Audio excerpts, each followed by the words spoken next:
नमस्कार. आपण जे चित्रपट बघतो, जे व्हिडिओ गेम्स खेळतो, कधी विचार केलाय का की या सगळ्या गोष्टींमधून भारताची क्रिएटिव्ह पॉवर एका पूर्णपणे नवीन रूपात समोर येते? हो, आणि आज आपण याच इंटरेस्टिंग विषयावर बोलणार आहोत. भारताचं क्रिएटिव्ह भविष्य म्हणजेच ऑरेंज इकॉनॉमी. अच्छा, एक साधा प्रश्न विचारतो. चित्रपट, व्हिडिओ गेम्स आणि ते मोठमोठे म्युझिक फेस्टिवल्स या सगळ्यामध्ये कॉमन काय आहे बरं? जरा विचार करा. काय असेल?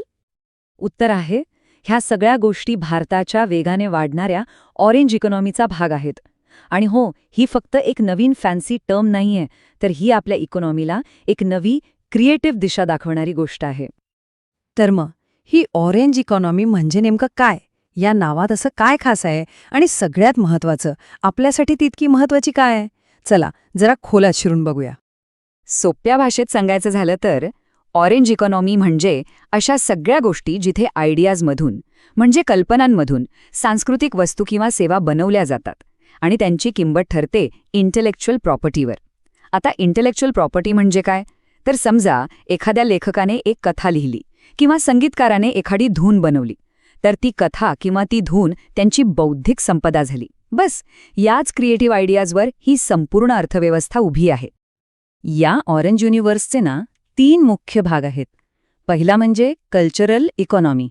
यात आपल्या पारंपरिक कला, सण उत्सव, ऐतिहासिक जागा या सगळ्या गोष्टी येतात. दुसरा आहे क्रिएटिव्ह इंडस्ट्रीज, ज्यात आजचे चित्रपट, संगीत, डिझाईन, गेमिंग हे सगळे येतं. आणि तिसरा भाग म्हणजे क्रिएटिव्हिटीला सपोर्ट करणाऱ्या ॲक्टिव्हिटीज, म्हणजे शिक्षण, टेक्नॉलॉजी, ज्या या क्रिएटिव्हिटीला वाढायला मदत करतात. या तिन्ही गोष्टी मिळून बनते आपली ऑरेंज इकॉनॉमी.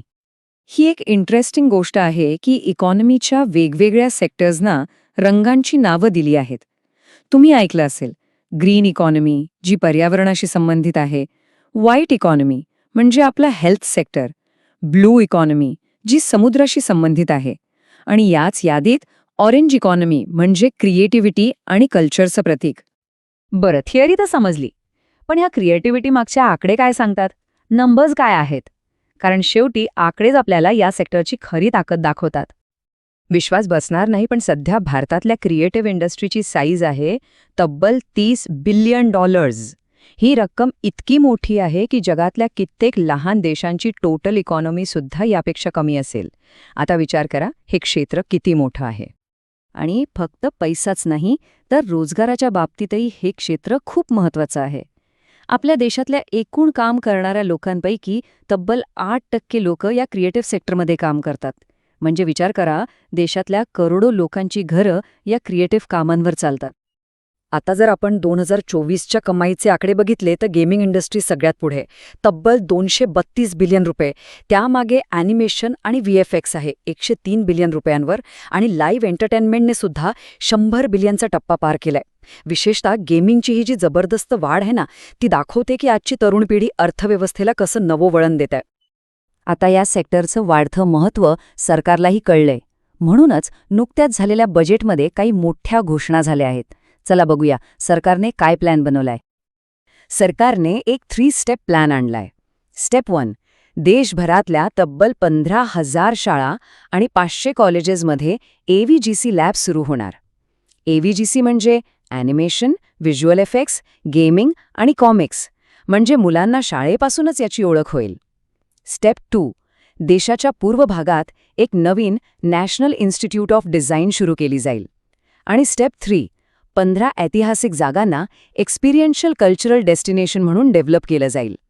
म्हणजे तिथे गेल्यावर एक वेगळाच अनुभव मिळेल. ह्या सगळ्या मागचा उद्देश अगदी स्पष्ट आहे, लहानपणापासूनच क्रिएटिव्हिटीला प्रोत्साहन देणं आणि आपल्या इतिहासाला टेक्नॉलॉजीची जोड देणं.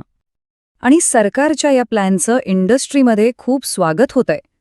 टीमवर्क आर्ट्सचे मॅनेजिंग डायरेक्टर संजय रॉय यांचं तर म्हणणं आहे की हे अत्यंत आवश्यक आणि एकदम जबरदस्त पाऊल आहे.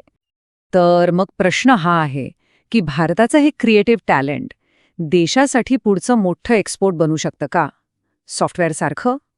चला, याचं भविष्य आणि यातली आव्हानं काय आहेत ते बघूया. पण या मोठ्या स्वप्नाच्या रस्त्यात एक मोठा स्पीड ब्रेकर आहे. तो म्हणजे सरकारी परवानग्यांची किचकट प्रोसेस. पण यावर संजय रॉय एक उपाय सांगतात. त्यांचं म्हणणं आहे की सिंगल विंडो क्लिअरन्स सिस्टीम सुरू करणं हाच योग्य मार्ग आहे. म्हणजे सगळ्या परवानग्या एकाच ठिकाणी मिळतील. असं झालं तर या इंडस्ट्रीला जो वेग मिळेल तो अविश्वसनीय असेल. तर मग योग्य सरकारी पाठिंबा आणि आपल्या देशातल्या टॅलेंटची अफाट ताकद या दोन्हींच्या जोरावर भारताची ही क्रिएटिव्ह पॉवर देशाची पुढची ग्लोबल सक्सेस स्टोरी ठरू शकेल का? हा प्रश्न आपल्याला विचार करायला लावतो की ह्या ऑरेंज इकॉनॉमीचं भविष्य खरंच किती ब्राईट आणि शक्यतांनी भरलेलं असू शकतं.